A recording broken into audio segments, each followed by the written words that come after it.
Bueno, ya para terminar entonces los temas de la tercera semana, vamos a estudiar los osciladores de momentum, que son también un tipo de indicador basados en precio. Los osciladores de momentum son un indicador técnico diseñado para identificar los cambios extraordinarios en el sentimiento de mercado. Si se recuerdan, momentum es una palabra muy utilizada en física que se refiere al impulso que trae un objeto cuando se va moviendo. El nombre de estos osciladores es que generalmente oscilan o se mueven entre dos números, ya sea de 0 a 100 o entre un número que sería 0 o 100. Por la manera como se construyen, son muy útiles para identificar cuándo la actividad de compra o de venta es más agresiva de lo normal. En definitiva, los osciladores tienen tres usos principales. Pueden ser usados para determinar la fuerza de la tendencia, eso es muy importante, en primer lugar. En segundo lugar, cuando llegan a un mínimo o máximo histórico, pueden estar señalando un próximo cambio de tendencia. Y en tercer lugar, cuando no hay una tendencia definida, los osciladores pueden utilizarse para operaciones de corto plazo, aunque ya eso sería un poco más arriesgado. Dentro de los osciladores basados en precios, vamos a ver el oscilador de momentum o tasa de cambio, el índice de fuerza relativa, o que también se le denomina RSI, indicador estocástico, y vamos a terminar entonces con el oscilador de media móvil convergencia y divergencia, que también se le denomina MACD. En definitiva, los osciladores de momentum nos permitirán saber cuándo el mercado está sobrecomprado o cuándo está sobrevendido. Empecemos entonces con el oscilador de momentum o de tasa de cambio, ROC, sus siglas en inglés son Rate of Change. Este oscilador, este indicador, oscila alrededor de 100 y se calcula de la siguiente manera. Tenemos entonces el valor del indicador es igual a el último precio de cierre, el precio de cierre en la última jornada, entre el precio de cierre n días atrás por 100. ¿Cuál es la lógica? Bueno, que si este indicador está por encima de 100, lo que quiere decir es que en las últimas jornadas el precio ha tenido un impulso mayor con respecto, eh, especialmente en la última jornada, ha tenido un impulso mayor con respecto a la jornada y a los precios de cierre n días atrás. Puede ser 10 días, puede ser 15 días. Eso depende mucho del horizonte temporal en el que estemos operando. ¿Cómo utilizamos entonces el oscilador de tasa de cambio? Bueno, si supera el valor de 100 durante una tendencia alcista, lo debemos interpretar como una señal de compra. Si por el contrario cae por debajo de 100 durante una tendencia bajista, es señal de venta. Y si el oscilador y la tendencia divergen, es decir, el oscilador sube por encima de 100 en una tendencia bajista o cae por debajo de 100 en una tendencia alcista, bueno, esa divergencia va a provocar que el oscilador no sea útil para tomar una decisión de trading. Eso hay que tenerlo muy en cuenta para evitar errores. Entonces vemos aquí el gráfico diario de la acción de Toyota entre 2008 y 2009. Identificamos primero acá una tendencia bajista bastante clara, y en medio de esta tendencia bajista ocurrió un pico de precio que se vio alineado de cierta forma con un pico en el oscilador de momentum, que lo vemos aquí abajo, estuvo ya muy por encima de 100. ¿Qué pasa? Al ser una tendencia bajista predominantemente y, y al mostrarnos entonces un oscilador de momentum con un máximo histórico, estamos observando aquí una divergencia, y en ese sentido no nos va a permitir entonces esta situación que estamos observando acá tomar una decisión de trading precisa, porque como ya lo hablamos, cuando hay divergencia entre la tendencia y el comportamiento del oscilador, no vamos entonces a poder de alguna manera proyectar hacia dónde se va a mover el precio. Sin embargo, en este caso específico vemos que como la acción tuvo un pico en medio de esta caída, podemos concluir que, bueno, que su precio se infló y que esperamos que en el corto plazo vuelva a caer. Sin embargo, no es una estimación precisa y robusta porque hay una divergencia entre el indicador y el precio de la acción. Por otro lado, les señalo aquí también en un círculo rojo que podemos ver aquí en cuanto al precio, tenemos un precio mínimo de la acción de Toyota que no se ve,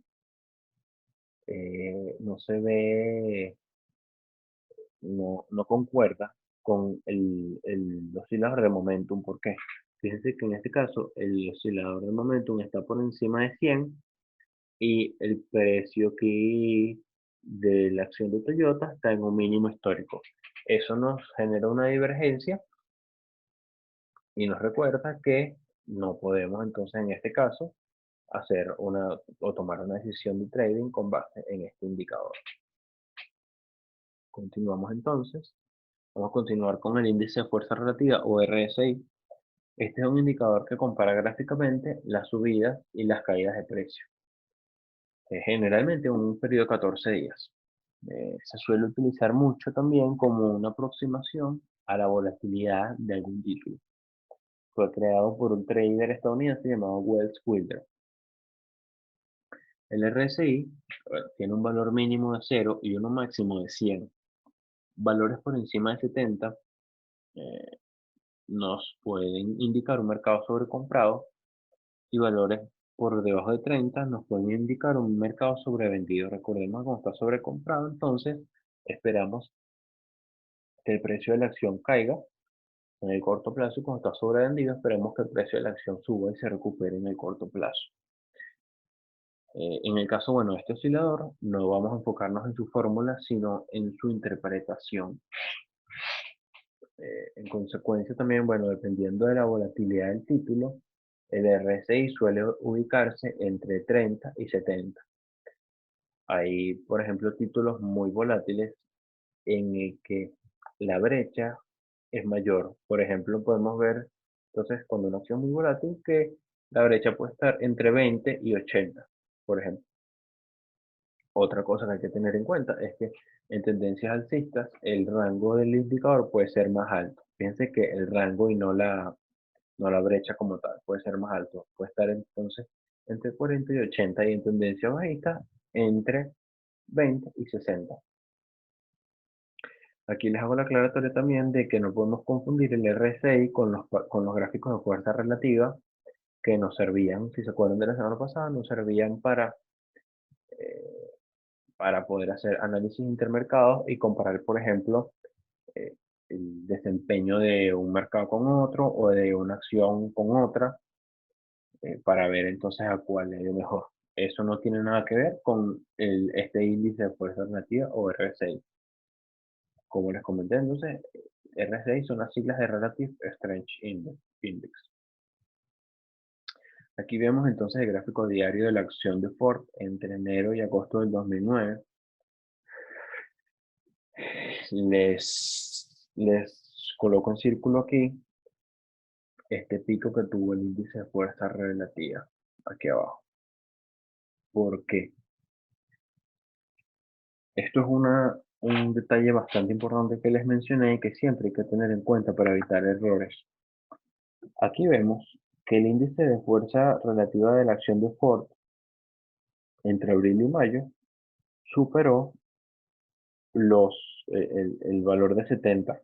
Es decir, que hubiéramos podido concluir, solo viendo el índice, que la acción estaba sobrecomprada y en consecuencia que iba a caer de precio. ¿Qué pasa? Siempre hay que tener en cuenta la tendencia. Y acuérdense que también comentamos que cuando la tendencia es alcista, el índice puede tener una brecha más arriba de quizás entre 40 y 80. Así que en este caso que la tendencia es alcista, es natural que entonces el índice esté, como podemos ver, alrededor de 80. Entonces, en caso de tendencias alcistas, podemos considerar nivel de sobrecompra entonces por encima de 80, no por encima de 70. Caso contrario, si aquí tuviéramos una, una tendencia bajista y observamos que el índice está por debajo de 30, bueno, no necesariamente sería nivel de sobreventa. Muy importante observar tanto la tendencia como el índice para evitar errores. Continuamos entonces con el oscilador estocástico. Este es otro indicador basado en precios que se basa en la observación de que las tendencias alcistas, los precios tienden a cerrar cerca del extremo superior de su rango reciente y en las bajistas tienden a cerrar cerca del extremo inferior. La lógica es que si el precio en una determinada acción se incrementa mucho en el transcurso de una jornada, pero cae cerca del cierre de la misma, entonces la continuación del rally es dudosa porque por esta caída cerca del cierre podemos concluir que está perdiendo poder. Entonces el poder y fuerza está perdiendo la, la demanda. Siempre debemos utilizar, al igual que con la fuerza relativa y la tasa de cambio, otras herramientas como análisis de tendencia o patrones para evitar lecturas incorrectas. El estocástico, bueno, oscila entre 0 y 100 y consta de dos líneas. La línea K, que es de corto plazo, y la D, que es llamada línea de señal. En, eh, en cuanto a este indicador, no vamos a profundizar en fórmulas, sino en cómo utilizarlo realmente. El rango entonces de sobreventa y sobrecompra suele estar en este caso entre 20 y 80. Sin embargo, al igual que con el RSI, la tendencia juega un papel fundamental. Entonces, en tendencia alcista, el rango puede estar más arriba y en tendencia bajista, el rango puede estar más abajo. El último precio de cierre entonces de la acción está en el percentil K del rango de precios de los últimos 14 días. Y este rango de precios, bueno, es el mínimo máximo, es el máximo menos el mínimo de los últimos 14 días. Y por otro lado, la línea D es un promedio de las líneas K de las últimas 3 jornadas, para verlo en la práctica. Aquí tenemos entonces el oscilador estocástico. Tenemos aquí abajo. Observamos aquí, lo que pasa es que es difícil verlo a menos que se le haga zoom. Tenemos dos líneas, una línea oscura, que es la línea K, y una línea punteada, que es la línea D. Observamos entonces en este caso que cuando la tendencia es bajista y el oscilador llega a niveles de sobrecompra, es decir, llega aquí por encima de 80, nos está dando un indicativo válido para vender la acción, como lo observamos acá. Si aquí vendíamos en este precio, bueno, hubiéramos ganado dinero. Igual pasa en estos picos que está sobrecomprado. Fíjense que tiene sentido ver la, la tendencia bajista y el indicador en sobrecompra. Entonces, bueno, aquí podemos apreciar entonces el indicador, cómo se mueve el oscilador estocástico. No vamos a profundizar en, la, en los cambios de tendencia que se pueden estar viendo con las dos líneas, la K y la D, porque realmente es muy difícil poder apreciarlas en estos gráficos a menos que se le haga mucho zoom. Pero bueno, es importante siempre entonces observar cuando los precios se mueven en niveles de sobrecompra y de sobreventa, siempre y cuando tenga sentido con respecto a, a la tendencia. Fíjense que también conversamos que cuando los osciladores tienen o presentan un mínimo histórico, como en este caso, este mínimo que tenemos acá, nos puede estar indicando que se produjo un cambio de tendencia. En este caso, efectivamente fue así. Fíjense que aquí teníamos una tendencia bajista.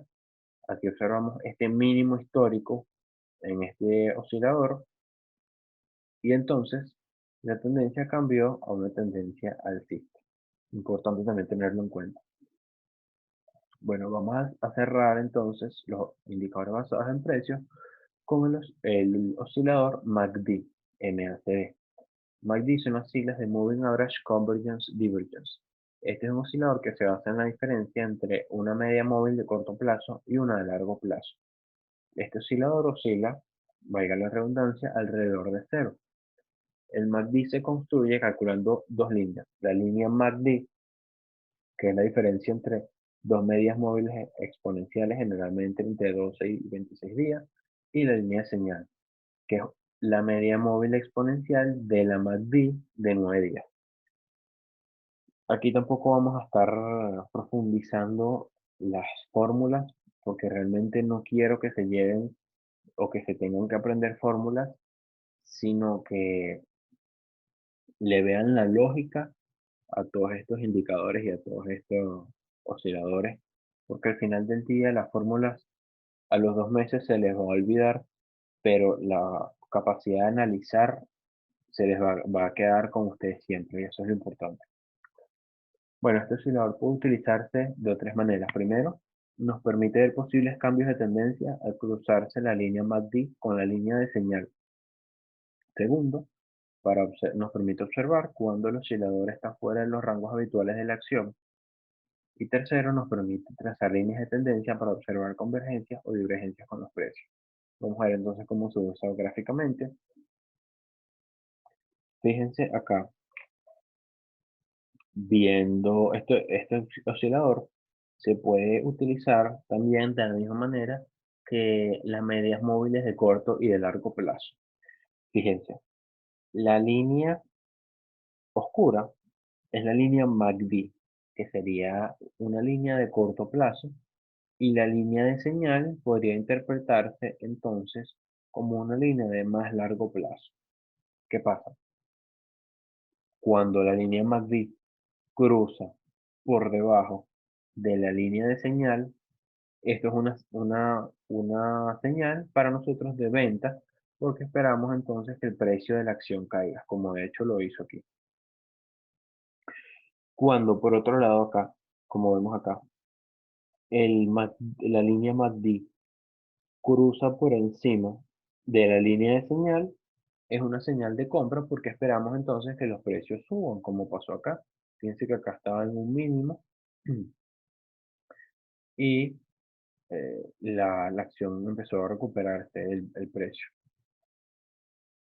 Fíjense entonces aquí cómo se va la dinámica, cómo se va moviendo. Aquí este cruce es un cruce que nos da un indicativo de compra. Aquí volvemos a ver entonces un cruce que nos da una señal de venta. Realmente, bueno, esta señal de venta no terminó siendo tan clara en el precio. Y aquí vemos entonces otro cruce importante que terminó siendo una señal de venta bastante efectiva porque la línea de señal, es decir, la punteada, pasó por encima de la línea MACD. O también podríamos decirlo de manera inversa, que la línea MACD rompió hacia abajo a la línea de señal. Y eso nos da entonces una señal de venta bastante clara, que fíjense en este caso cómo cayó el precio posteriormente a este cruce, cómo cayó el precio de la acción acá. Entonces, bueno, es importante tener un poco claro estos conceptos de que hay que observar estos indicadores también teniendo en cuenta la tendencia del precio del activo. Bueno, para efectos del parcial tienen que tener claros los niveles de sobrecompra y sobreventa. Y bueno, realmente los conceptos que hemos visto esta semana. Como les mencioné, entonces les voy a dejar algunos, en módulo 7 les voy a dejar algunos problemas de los más difíciles que tenga. De esta manera van a estar lo mejor preparados posibles, creo yo, para el quiz y para el parcial posteriormente. Estos problemas van a ser totalmente prácticos a manera que les salgan la mayor cantidad de dudas que tengan. En el quiz y en el parcial van a tener también preguntas fáciles, un poco más fáciles sobre la parte teórica, que es importante también tenerla bastante clara.